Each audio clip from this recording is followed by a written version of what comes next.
Hello everybody, welcome back to another episode of Hearts of Iron 4, and today we're playing Norway. We're gonna do an achievement which is Norway Jose. You know, it's the pundit joke. Anyway, we're gonna start off with stumbling.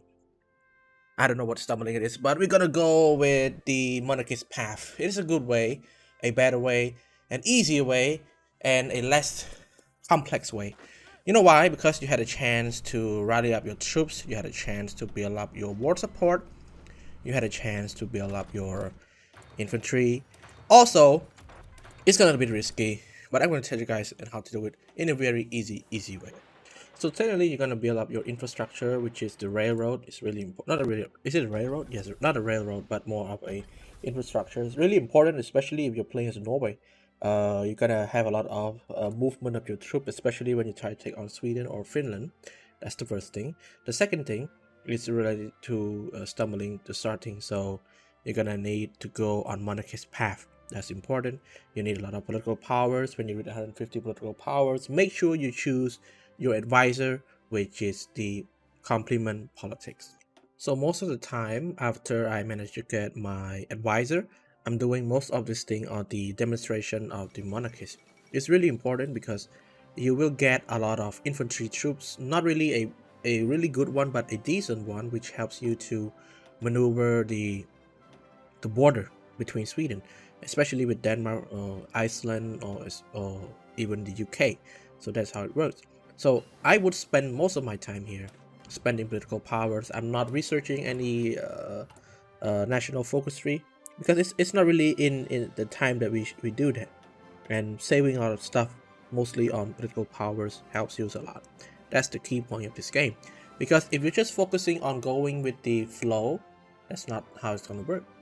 And also, if you manage to get the promoted the armed defense of Norway, I recommend you guys do it immediately. Do it until you reach, let's say, 50% or 40% or 80% of war support. That's going to help you in a very long run. You know why? Because there's a focus tree in which you want to expand your territories that you will need at least 55% of war support. So we are not communists, either fascists, so I believe it's going to be really hard being in another line. So the best way to do it is to promote the armed defense of Norway. By doing that, you will get 1% of war support each week. So let's say you spend a month or two, you will get at least a really good point, in which is going to help you in a very late to the game. So here's where we are doing our royal claim. So you can see you have claim on Sweden, claim on Denmark, claim on Iceland or Scotland and the Faroe Island. I recommend going to Denmark first, claiming the Faroe Island, claiming any island relating to Denmark. You know why? Because after Germany take Poland in about few days, 10 days, they will immediately take Denmark. So that's going to be a big problem for us because we're going to form the Kalmar Union. So there are three formable nations: Kalmar Union, the Northern Sea Empire, and the Nordic Unity. So I'm going to the Kalmar Union. It's easy, and I'm also going to go with the Mass Assault Doctrine. Also help with minus supply rate and also plus 2% of the reinforced rate, which is good, especially when you're fighting in a bad terrain area. Okay. So you can see here that Denmark finally accepted our proposal. So we have already taken most of their land, and now we're heading towards Sweden. And fighting Sweden will be a lot of fun, trust me. But as you can see, I have like 30 division. I might split it in two. I'm going to use my cavalry division. That's going to help a lot with outmaneuvering your enemy, because if you don't have that, that's going to be a huge issue. Okay, so we are going to claim Sweden. They're going to reject our demands, and we're going to declare war. So this is a very early phase. We're going to do it really quick, mostly with my cavalry division. You can see I'm going to outmaneuvering them with all the key points. Those key points are really important, because if you don't do it quickly, the UK will join, and immediately you will have a problem with Germany. The first big problem is Germany. We are too small, we cannot defend against Germany, so the best way is we have to, make sure that we grab Sweden as fast as we can. And you can see I have most of my troops at the border ready to take in all the state. You can see it's pretty okay, pretty fast.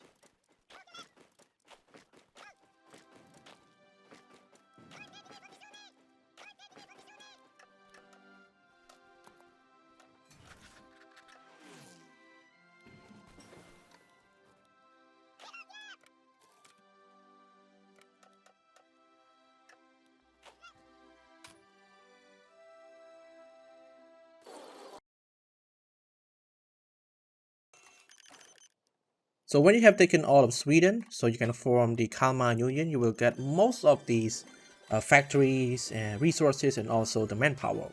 A really important thing. Make sure you also claim Iceland, and also make sure when Germany declare wars on Poland, you have to declare war on the UK. It will require only about 25 days just to declare war on UK. So you can declare war immediately after they have taken Poland, and when after they have taken Poland, you need to wait at least a day in order for you to join the Axis. That's how it works. And I'm also using my advisor, who's also a fascist advisor, which gives 10% war support, also plus 0.01% fascism, which gives the opinion of a a good ally, if I might say. So that's how it works. And trust me, a big bummer, really helpful. And if you do it late, then you're gonna have a big problem dealing with Germany. Very big problem. So you can see right now I'm going through France, quick and easy. I'm gonna go through UK as well, because UK mostly gonna be less defended because they're fighting many fronts. First of all, they're fighting us at the Scandinavia. Second, they're fighting Germany and Italy at Africa, and also they're sending troops as well. So there are many fronts open. Problem is that they're gonna deal a lot with Japan as well. And what I'm doing is that I'm gonna naval invade the UK, and also I'm gonna make sure that I have grab all those lands, especially in the Northern Sea, and make sure that I'm gonna grab all of those stuff at Canada. Canada should not exist, because if Canada exists, that's gonna be another problem, because they're gonna ask United States to join. They're gonna ask Mexico to join. That's gonna be a big problem. So after you defeated the UK, make sure you guys take the Bourgonge province of France. That's gonna get your first achievement, and also make sure you guys get most of the Scandinavian state, as you can get the Sampi achievement as well.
So after we have taken care of most of this problem, especially the UK, you will have a chance to do with the Vichy France. I always like to take on Vichy France.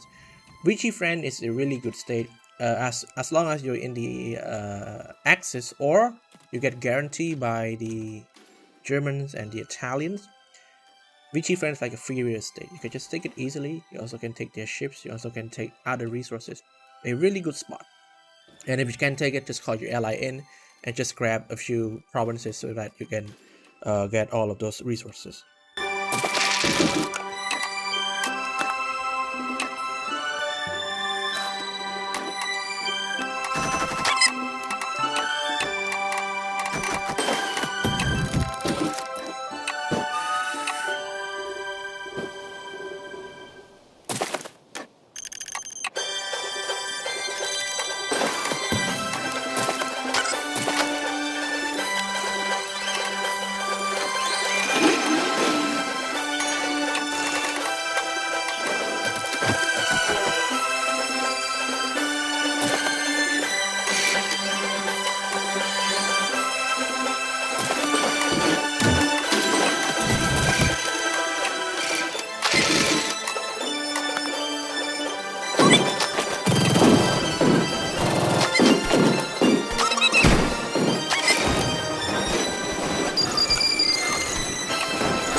At this point onward, I recommend you guys taking on, Soviet Union, because fighting the Soviet Union is probably one of the best options right now. I know that you have troops stationed in America, but still, it's not an ideal time to attack the United States, because the Barbarossa doesn't happen yet.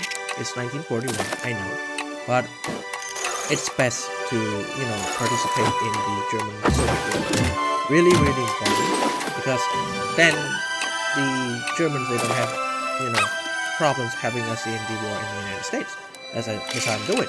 I'm trying my best to take out, Soviets as fast as I can, and capitalize especially on manpower, on resources, and factories. That's really important.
So after you declare war on the United States, well, you just need just to roll through Washington to New York to Philadelphia. Also, don't forget your spy. Also, don't forget to do collaborations government. Also important, especially it's easy for them to get capitulate faster, because if you're going solo without all of those stuff, without all this encryption, without all the spy network, all the stuff, that's gonna be a big problem. You need all of those stuff to maintain, first of all, intelligence, informations, data, and heavy troops organization. If you don't have those, big problem.